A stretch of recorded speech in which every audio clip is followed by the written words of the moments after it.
bawaan kren nih ya. Iya, bawaan kren. Bawaan kerennya yang konvensional. Oke. Yang non compacted. Yes. Nah, itu bisa nggak sih diganti ke compacted?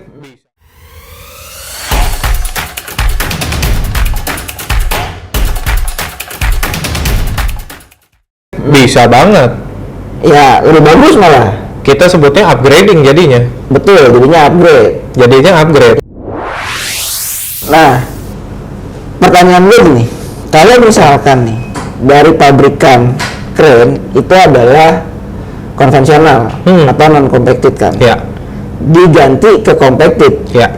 Ya logika gue tuh lebih bagus. Benar. Ya kan? Karena ya gue nggak tahu ya. Kalau penjelasannya awal tadi, sebenarnya diameter yang compacted itu lebih besar dibandingkan yang non konvensional. Ya. Ya dong. Dari 18 non konvensional, kemudian jadi compacted jadi 16 kan? Ya. Nah pertanyaan gua, kalau misalkan tadinya dia compacted, aduh budget dia nggak cukup nih, barangnya nggak ada nih, bisa nggak pakai yang di bawahnya? Nah, baik lagi pertanyaan bisa atau enggak ya? tadi pertanyaan yang pertama tuh, ya. Awal bisa apa enggak? Benar. Kalau gua ditanya kayak gitu, bisa Pak. Bisa, benar. Bisa. Tapi konsekuensinya Ya. pasti ada penurunan performa dari wire rope-nya. Yes. Karena dari compacted ke non compacted. Jadi downgrade. Jadi downgrade gitu. Nah, kalau dari compacted ke dari non compacted ke compacted kan upgrade. Ya, itu dia. Jadinya upgrade. Nah, kalau downgrade ya konsekuensinya ke tadi sempat bahas optimum performance kan? Ya. Nah, optimum performance-nya jadi menurun. Okay. Kurang optimum dari yang biasanya. Oke. Seperti itu. Tapi kalau pertanyaannya bisa apa enggak, balik lagi. Bisa. Gua akan selalu bilang bisa. Tapi ada hitungannya juga dong. Nah. Enggak tiba-tiba oke mentang-mentang ini pakai diameter compactednya 16 ya udah ganti pakai yang 18. Nah, nggak kayak gitu dong. Iya dong. Itu kalau misalkan kayak gitu masih banyak faktor lainnya di si desain kerennya tersebut. Kalau kita bicara upgrade diameter. Oh, kalau upgrade diameter masih ada komponen lainnya lagi nih. Dari kerennya ya? Dari kerennya. Kita bicara dari kerennya. Oke. Gitu. Kalau tadi kita bicara dari wire rope-nya, kalau upgrade diameter, kita bicara dari kerennya. Dari sistem penggulungan di kerennya seperti apa, shift-nya kayak gimana gitu. Oke. Jadi lebih idealnya sebetulnya kalau di kren kita mengikuti apa yang disebutkan oleh kren manufaktur. Oke. Jadi itu biasanya ada di manual book. Ya. Ya, kelemahannya jarang banget orang mau baca manual book. Itu dia. Kelemahan nih. Pertama itu. Ya. Dan kedua, manual booknya suka tiba-tiba udah nggak tahu di mana Pak. Nah itu dia. Itu dia. Nggak usah jauh-jauh ngomongin kren. Kadang orang baru beli handphone, manual book udah ngerti. Iya Pak. Udah nggak tahu di mana manual booknya. Tiba-tiba pas kejadian nanya, misalkan Mas handphone gue gini-gini, karena ada di manual book. Sama lu aja deh, iya. Ngerti. Bener. Kurang lebih bisa kayak gitu tuh. Benar. Kurang lebih tuh. Nah itulah. Jadi kalau tidak ada di manual book, kita ngelihat history dari sebelum-sebelumnya. Dia pakai wire rope apa sih? Oke. Biasanya apa sih? Dicatat tuh biasanya tuh. Diameternya apa sih? Ya. Wire rope-nya diameter berapa? Tipe apa? Konstruksinya apa? Yes. Sertifikat wire rope-nya ada apa enggak? Oke. Gitu. Karena kalau di Spanset, wire rope-nya selalu keluar dengan sertifikatnya. Beli yang kayak gini, ini sertifikatnya. Benar. Dapat sertifikatnya. Jadi sertifikat itu mudahnya kalau gua bilang tuh kayak SIM dari wire rope-nya. Oke. Izin dia kerjanya, Pak. Lu udah kerja ini SIM-nya. Iya, gitu ini kan? SIM-nya. Gitu. Jadi orang bisa mengidentifikasi si wire rope tersebut dari sertifikatnya. Ya berarti ketahuan dong, oh ini wire-nya belinya dari mana? Dari Karena mana? ada sertifikatnya. Brandnya apa, kekuatannya berapa, diameternya berapa gitu kan, konstruksinya apa ya, pokoknya segala informasi mengenai wire rope yang dibutuhkan. Ada semua tuh. Ada Berarti semua. kalau misalkan kita punya historical di crane, oh wire rope yang sekarang kita pakainya compacted. Terus nggak tahu gimana ceritanya barang itu nggak ada sama sekali, tapi ngelihat di historinya dia pernah pakai non compacted. Boleh nggak sih kita pakai ngikutin dari historical itu? Kalau misalkan barang yang sekarang tuh nggak ada gitu. Misalkan dia pakai wire compacted A, misal. Terus di historinya sebelum pakai itu dia pakai non compacted B. Nah, non compacted B ini banyak nih di lapangan barangnya. Boleh nggak sih kita ganti itu untuk sementara, kemudian sambil kita mesen barang ini ke upgrade gitu ceritanya. Nah, kalau bicara boleh, salah satu yang selalu gua sampein ke teman-teman di lapangan, karena wire rope ini kan tipenya banyak ya. Ya. Ke range produknya tuh banyak gitu. Karena tipenya banyak, jenisnya juga banyak. Nah, kalau kita bicara range produk yang banyak, kita juga harus consider mengenai availability-nya. Oke. Nah, jadi tidak menutup kemungkinan akan ada case-case seperti itu. Oke. Gitu. Jadi karena tidak available barangnya, jadi kita coba carikan alternatif yang masih bisa dipakai oleh crane tersebut. Oke. Tanpa mengurangi sisi safety-nya. Pasti. Iya, jadi jangan sampai karena barangnya nggak ada.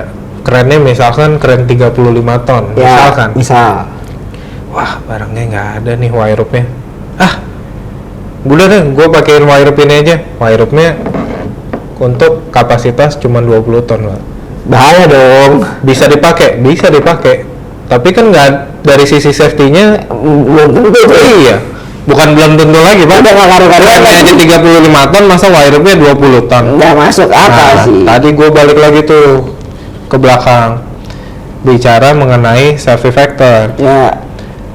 Desain crane sendiri itu memiliki safety factor terhadap wire rope-nya. Oh, ada juga. Ada. Jadi misalkan gini, crane manufaktur bikin crane kapasitas 35 ton. Oke.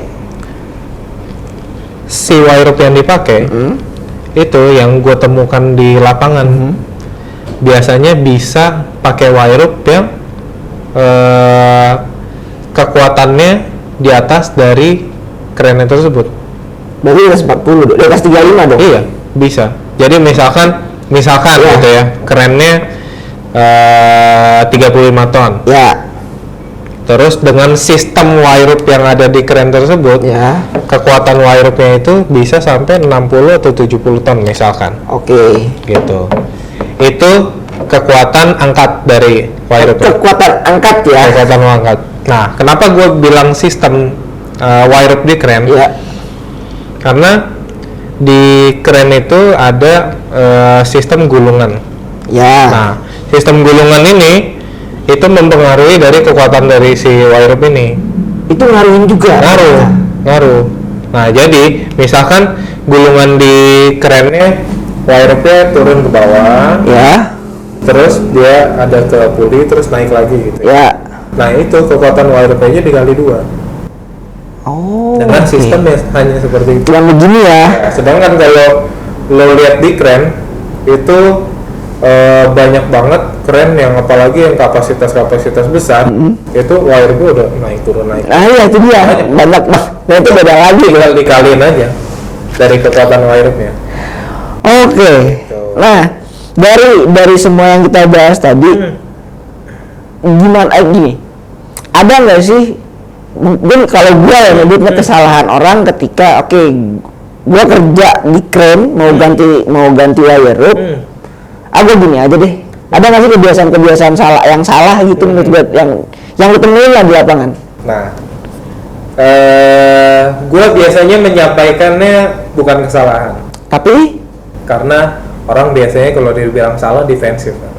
Iya sih, emang gue salah ya. Iya gitu, benar. Biasanya selalu gue bilangnya yang perlu diperhatikan. Oke. Jadi jangan cuman iya sih benar sih. Ini lebih ribet dari cewek kayaknya ini. Kalau cewek masih bisa, kadang ada yang ngomong, kadang ada yang perlu kita telaah, Ya, perlu kita sedikit apa, ya betul. Sehari 2 hari. Kalau Wairup benar jadi cenayang kita Pak. Dia nggak mungkin Nggak mungkin dong. Kalau ngomong ini Kabur dia. iya. Nah kalau cewek ngomong diem sehari 2 hari baik. Iya. Ini ngaco sehari 2 hari nyawa Pak. Nyawa urus. Itu dia. Nah, Jadi apa yang perlu diperhatikan? jadi yang perlu diperhatikan itu kita mulai dari cara penyimpanan. Oke. Cara penyimpanan dia. Jadi Wairup itu kalau misalkan dia belum dipakai di kren, kan kita perlu simpan dulu Wairupnya. Ya. Yang perlu diperhatikan itu Wairup ini harus disimpan di tempat yang tertutup. Oke, Atau tertutup. atap yang memiliki atap atau tertutup. Jadi dia tidak terpapar oleh hujan, matahari langsung gitu. Oke, berarti nggak boleh kena hujan, nggak boleh kena matahari secara langsung lah. Ya, kalau dibilang nggak boleh, boleh. Boleh aja. Boleh aja. Tapi jadinya si Wairupnya kalau disimpan kelamaan seperti itu akan timbul korosi, Oke. karat, gitu. Jadi lebih baik disimpan di ruangan tertutup dengan adanya ventilasi. Oke. Dengan adanya ventilasi. Nah, kalau misalkan Pak kita nggak punya ruangan tertutup, adanya ruangan terbuka, oke nggak apa-apa ruangan terbuka.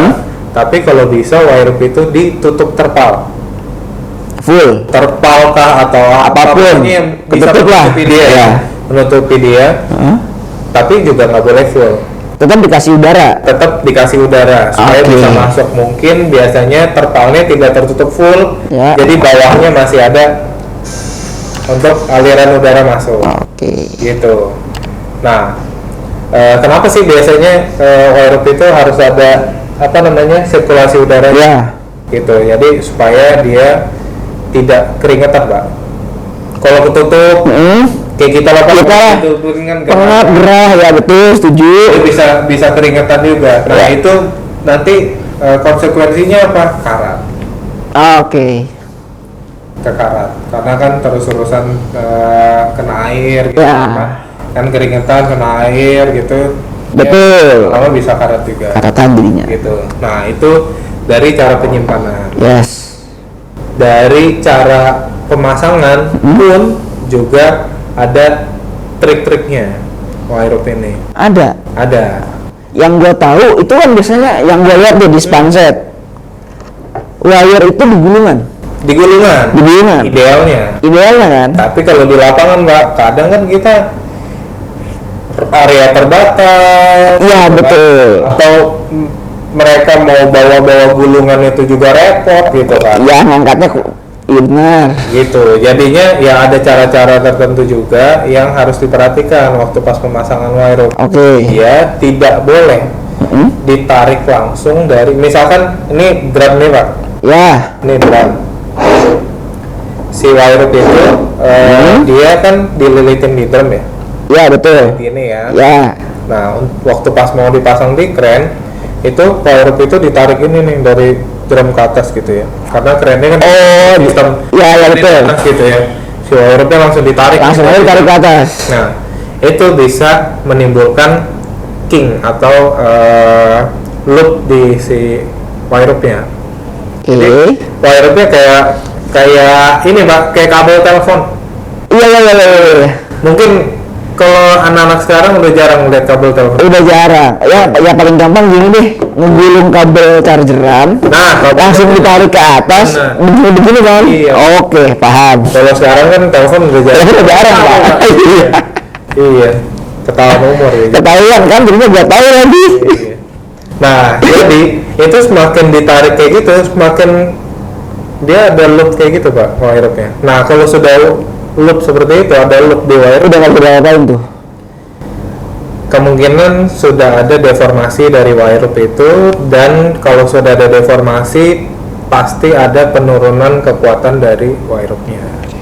Berarti dari drum emang harus dikeluarin dulu sebenarnya. Lebih baik Iya. Kalau misalkan tidak ada gulungan, gulungan drum, ya, seperti kita di ya, Panset, ya, penanganannya itu, ini kan misalkan drum gini ya, tadi ya, gue gini ya. Sekarang drumnya, nah tumpang kan nih ya. Pokoknya ya kira-kira drumnya gini ya. Drumnya dimiringin. Ya, betul. Paham. Drumnya dimiringin. Ya. Nah, itu si wire-nya dikeluarin dari sini dengan si drumnya diputar gini. Oke. Gini dia keluarnya dari drum, bukan perlawanan gini dari drum. Bukan dari gulungan begini tidak tarik ke atas. Iya.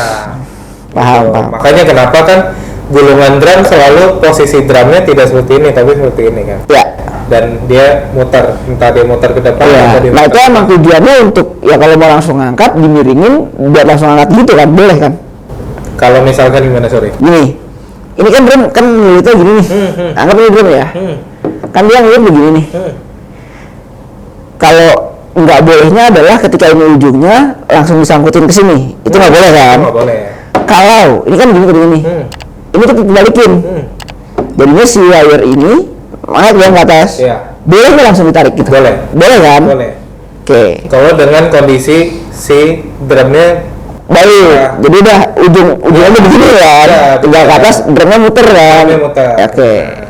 Nah, itu cara pemasangan yang baik. Oke. Supaya wire rope-nya tidak mengalami deformasi. Mungkin orang banyak yang ngelihat, nggak apa-apa lah, nggak kelihatan. Nah juga lurus ditarik, oke lah. Tapi kan balik lagi ya, di balik yang di gulungan si strand ini kan kita nggak pernah tahu. Wire-nya jadi seperti apa kan, dan itu akan ngurangin performa tentunya kan. Dan wire rope ini kan baja kan, yes, ya kan, dia bukan kayak kabel telepon gitu yang kalau misalkan kusut tuh kita masih nggak tarik, ya terus lagi. Kalau ini Pak, kalau udah bengkok kusut. Waduh. Nah ini bengkok ini. Sini repot lagi. Nah ini kan udah kebuka gini. Ini yang mau nutupin lagi siapa Pak?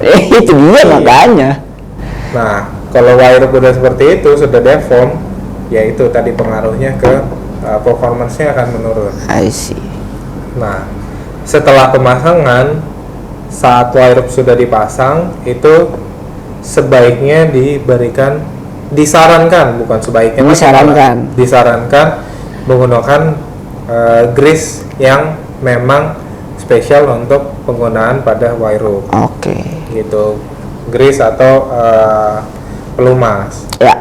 Nah, jadi banyak juga nih ditemuin di lapangan, Pak, ini kan wire rope-nya sudah ada grease. Ya. Bawaan dari pabrik. Betul. Masa perlu di grease ulang sih Pak? Nah, balik lagi. Kalau kita beli mobil nih. Oke. Dinyalain mesinnya ada olinya nggak Pak? Ada lah. Ada kan? Ada. Tapi kalau lo beli mobil baru, habis itu suruh ganti oli nggak? Harus dong. Nah, sama seperti wire rope. Jadi dia grease-nya itu yang ada pada wire rope, yang digunakan di pabrik, itu untuk proses strandingnya dia, closingnya dia. Jadi proses pilinnya dia. Oke. Karena ini kan wire-nya baja kan? Iya. Waktu pasti pilin kan baja ketemu baja. Gesekan lagi dong. Mengurangi gesekan. Iya, betul. Dengan adanya grease itu mengurangi gesekan. Iya. Saat dia dipilin. Ya. Gitu. Nah, jadi kenapa ada grease-nya? Karena itu. Karena grease itu hanya untuk proses produksi dari wire ini. Cuma untuk ngebentuk jadi kayak gini. Iya. Oke. Tapi bukan untuk aplikasi pemakaian di nya. Iya betul. Gitu. Nah, sama kayak di mobil kan, olinya ada. Ada. Buat nyalain apa segala macam. Aman. Tapi saat lo pakai, ganti dulu. Harus ganti. Ya. Olinya untuk pemakaian yang lebih optimum pada mesin mobil. Ya paham. Apa seperti grease-nya kayak gitu. Oke. 3 itulah yang harus diperhatikan. Itu sih yang utamanya yang biasanya kelihatannya gampang. Pada kenyataannya kadang kalah sama lupa. Ya. 2 males. Nah, itu dia. 2 tuh kalahnya tuh biasanya. Oke. Kurang lebih itu Kalau teman-teman mau nanya-nanya lebih lanjut atau mau nanya-nanya tentang produknya si Spanset ada wire apa aja, itu bisa kirim email ke sales@spanset.co.id atau di bawah udah gue siapin. Atau kalau mau ngobrol-ngobrol sama Mas Ruby juga boleh. Emailnya di mana? Mas Ruby ada nggak? Di emailnya di ruby.trespati@spanset.co.id, mungkin nanti bisa Ada di bawah, boleh aman. Jadi nanti kalau mau nanya, Mas Ruby, kalau mau wire ukuran segini untuk rem ini bla bla bla segala macem, mau langsung ngobrol, boleh. Syukur-syukur habis ngobrol langsung, Mas saya pesen. Ada nggak barangnya? Amin. Nah, itu penting. Oke, mungkin segitu dulu aja di ngos-ngosan ngobrol santai seputar Spanset kali ini. Kalau ada pertanyaan, ada yang kurang jelas atau dibikinin videonya tentang ini dong sama Mas Ruby atau apa yang kita bahas di sini, tulis aja di kolom komentar karena mungkin seminggu sekali kita akan balik lagi. Tentunya nggak cuma ngobrolin masalah wire rope, masih banyak produk Spanset, ada welding dan lain-lain. So, thank you banget Mas Ruby udah ngobrol-ngobrol masalah wire rope. Terima kasih. Gue juga thank you waktunya sama teman-teman semua nih yang nonton saat ini. Mudah-mudahan bisa bermanfaat. Gue juga masih banyak belajar. Jadi kalau misalkan ada masukan-masukan di komentar, nanti coba kita lihat ya, kita sama-sama belajar lah. Intinya. Gitu. Enggak semuanya yang kita berdua ucapin itu benar, enggak semua komentar yang Sobat Spanset berikan itu salah. Karena kita saling menerima feedback. Mungkin menurut kita benar, tapi ternyata di luar sana nggak kayak gitu. Ada pandangan lain. Boleh tulis di kolom komentar. So, buat Sobat Spanset semua, kalau masih mau lihat ngos-ngosan atau ngobrol santai seputar Spanset, pantengin terus channel YouTube-nya Spanset Indonesia dan jangan lupa follow sosial medianya. Terima kasih.